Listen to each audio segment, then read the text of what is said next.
Hey there, friends. I'm the only Sir Cracker. Oh, and my helper's in the back seat. She's being a little quiet this morning. So this is going to trim trees part 2. So if you remember last week, I trimmed 2 apple trees, and then there was still a cherry tree left, 2 really small apple trees, and then this really weird one. We didn't know exactly what it was. So we're on our way now. It's almost 6:20, so we're actually a little bit behind schedule to get up here, but that's all right. And we're gonna get these trees trimmed, and yeah, so won't you follow along as we take the tree trimming trip of a lifetime. Ha ha ha ha. All right, enjoy. Cracker Channel. Please subscribe, thumbs up, and leave a comment.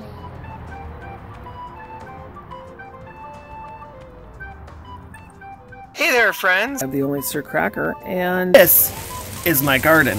I just thought I'd give you a quick little update. I'm the only Sir Cracker.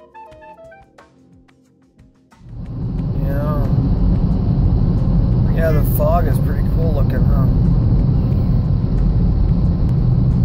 Hey, friends. Okay, so just wanted to give you a little bit of heads up what's going on.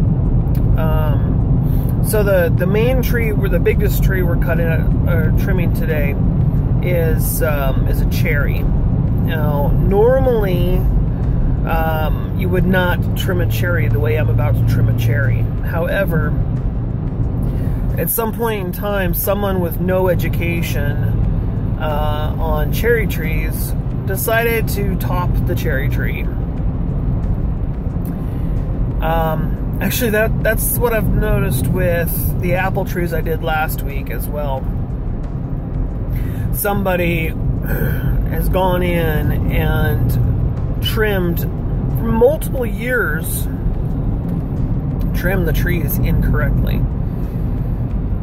When you trim a tree, especially an apple or a peach or a pear or a cherry in this case, this is a rare situation. You want to trim the wood that you're cutting off so it's flush with the main branch or the trunk or whatever you're cutting, wherever it's coming out of. You want to cut it to the collar, cut it flush.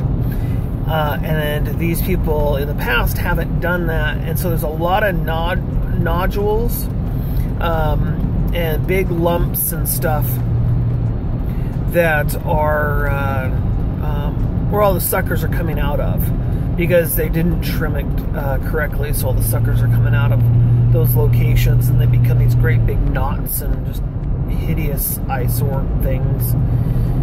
I need to go back. I will go back next year in the spring when I go to do the apple trees again, and I will be cutting off more of those. I just was running out of time last week, and so I didn't get to cut as many of them off as I wanted to, so I will go back next year, and I'll have plenty of time then to do it, and cut them off then.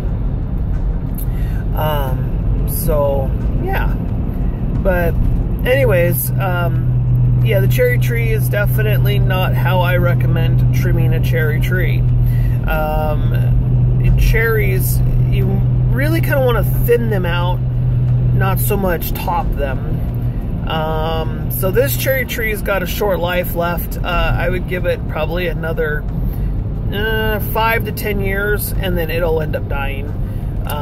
Just because it's just the way it is. I mean, you can only trim a cherry tree so many times when you cut it this way. It's already getting rot and all kinds of other problems and issues and damage and that kind of thing. So, but yeah, it is what it is, so there you go. Back. I'm on this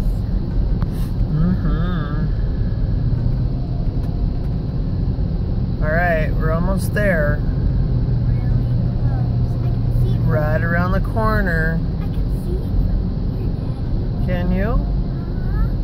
Alright, I'm going to slow down a little bit here so you can get a better look at those apple trees that we trimmed last week. You see? All the tops of them are all gone. Ta-da! So this is where we're going to go today. And we're going to trim that tree. Well, friends, that was a long 2 weeks. And I think I should show you what I've been up to. So this is the first apple tree. It's got these gorgeous red apples, and it's kind of rough looking because if I would have taken more off of the tree, it would have been more than 30%, and I don't want to have the tree, you know, have major issues. And then this one over here is a Golden Delicious. I don't know how well you can see that. Hopefully you can see that pretty well. And then there's the cherry tree. So really with this, it was taking a lot of the uprights out, but not taking them all out. Otherwise I would have, I mean, there'd be no tree left really. So I think when this fills in, it will kind of be like a sweeping motion. And this centerpiece here, I had to take a bunch of it out, but I think it'll fill in. So it looks pretty good. And then the other tree is this one here, by the corner of the house. And we just thinned it out a little bit, so you could have a view of the lake. See? Lake.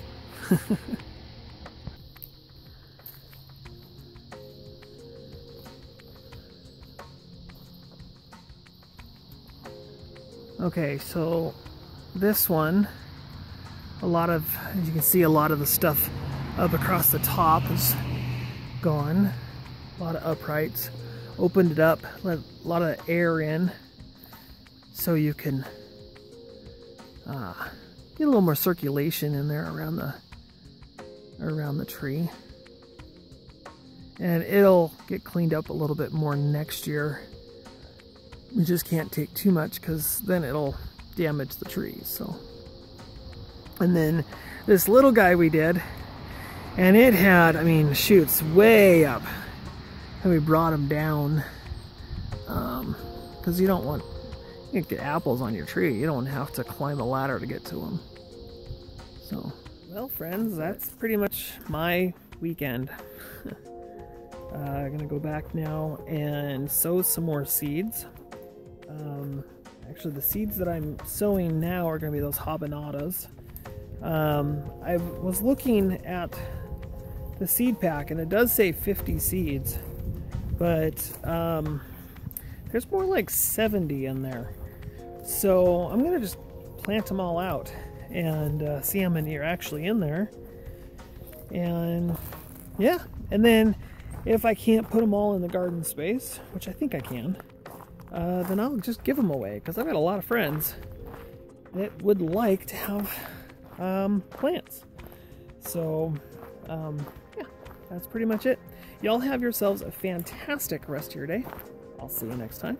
Bye for now. Bye. Go away. Shoo. Subscribe to the channel. Like, subscribe. Bye. Thumbs up. And thumbs up.